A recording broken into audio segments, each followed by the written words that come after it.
nuestro alrededor, en ese mundo que a menudo parece inmóvil y silencioso, se está librando una batalla constante por la supervivencia. Es el mundo de las plantas, y aunque no lo parezca, bajo esa apariencia de calma, se esconde una red de sistemas complejísimos y una actividad que no para. Hoy vamos a revelar algunos de sus secretos mejor guardados. Miren esto. A primera vista, uno diría que es una flor exótica, ¿verdad? Pero no. Esto es una nepenthes, una planta que rompió una de las reglas de oro de su reino. No se conforma con la luz del sol, también caza. Y claro, la pregunta es inevitable. ¿Qué tipo de adaptaciones tan extraordinarias permiten que un organismo que está fijo en el suelo se convierta en un depredador? La respuesta, créanme, nos va a llevar al mismísimo corazón de la biología vegetal. Para entender a la nepenthes, tenemos que analizar de cerca su ingeniosa trampa. Es un mecanismo que se ha ido perfeccionando a lo largo de miles de años de evolución. Su estrategia es, bueno, una verdadera obra maestra de la ingeniería natural. Primero, la atracción. Unas glándulas especializadas en el borde de esa jarra producen un néctar que es irresistible para los insectos. Luego, la trampa.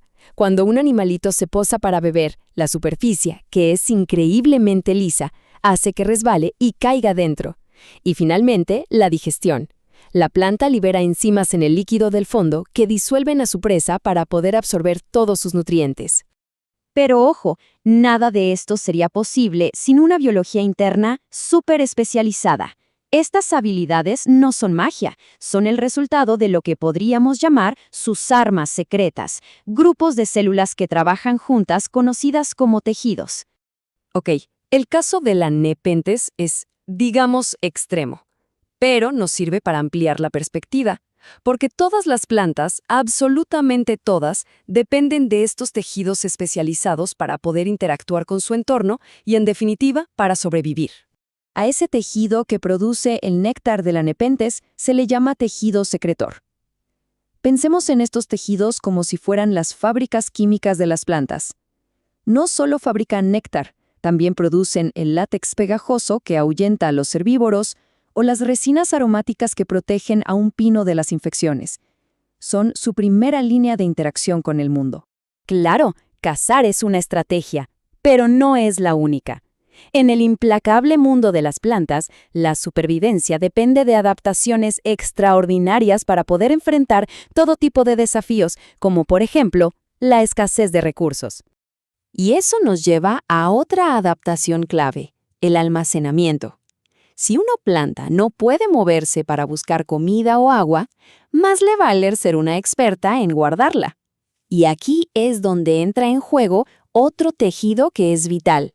Les presento al parénquima. Es por mucho el tejido más común y versátil de las plantas.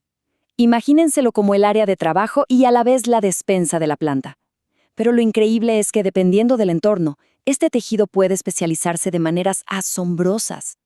Por ejemplo, pensemos en un desierto. Allí el agua es oro puro, ¿cierto? Bueno, el cactus modificó su parénquima para convertirlo en un parénquima acuífero. Sus células tienen unas vacuolas gigantescas que son básicamente tanques biológicos para almacenar hasta la última gota de agua que encuentren. Y para que nos hagamos una idea de lo eficiente que es este sistema, el cactus más grande del que se tiene registro medía 19,2 metros de altura. Una verdadera torre de agua viviente. Ahora, vámonos al extremo opuesto, del desierto al agua. ¿Cómo le hacen las enormes hojas de la Victoria regia para flotar sin ningún esfuerzo? La respuesta es otra especialización, en la erénquima. Este tipo de parénquima está lleno de grandes espacios que atrapan aire y funciona como un chaleco salvavidas que ya viene incorporado, manteniendo a la planta en la superficie, siempre cerca de la luz del sol. Y por supuesto, no podemos olvidarnos del almacenamiento de energía. Cuando comemos una papa, sentimos que nos llena porque estamos consumiendo sus reservas de energía. Esas reservas están guardadas en un parénquima amiláceo, un tejido con células repletas de gránulos de almidón listas para nutrir a la planta, o a nosotros. Muy bien, entonces una planta puede cazar, almacenar agua y energía, Pero nada de eso importa si no puede protegerse del mundo exterior. Así que pasemos a su armadura, para ver cómo se defiende. Las plantas tienen, digamos, dos líneas de defensa principales. La epidermis es como nuestra piel, una capa delgadita que cubre las partes más delicadas, como las hojas. Y es ahí donde están los estomas, unos poros chiquititos que les permiten respirar. Pero para las partes más viejas y robustas, como el tronco de un árbol, se necesita algo más resistente. Ahí se forma la peridermis, o lo que comúnmente llamamos corteza, que es una armadura gruesa y súper protectora. Hemos visto cómo las plantas cazan, almacenan y se protegen para su propia supervivencia. Pero aquí es donde la historia da un giro fascinante. Resulta que esos mismos mecanismos que las plantas desarrollaron para defenderse, también nos defienden a nosotros. Es que, toda esa batalla que las plantas libran contra el estrés ambiental, como la radiación del sol o los ataques de microbios, las ha convertido en fábricas de compuestos químicos increíblemente potentes. Y uno de esos compuestos es vital para la salud humana, los antioxidantes. Para entender por qué son tan importantes, primero hay que conocer al enemigo, los radicales libres. Son moléculas inestables, que se generan por la contaminación o incluso por procesos de nuestro propio cuerpo. El problema es que estas moléculas pueden dañar nuestras células, contribuyendo así al proceso de envejecimiento. Y aquí, justo aquí, es donde todo se conecta. Las plantas están llenas de antioxidantes, sustancias que ellas mismas desarrollaron para protegerse de esos daños. Cuando las consumimos, esos antioxidantes nos ayudan a neutralizar los radicales libres en nuestro cuerpo. Es como si nos prestaran sus defensas para proteger nuestras células. Entonces, lo importante aquí es que podemos tomar medidas.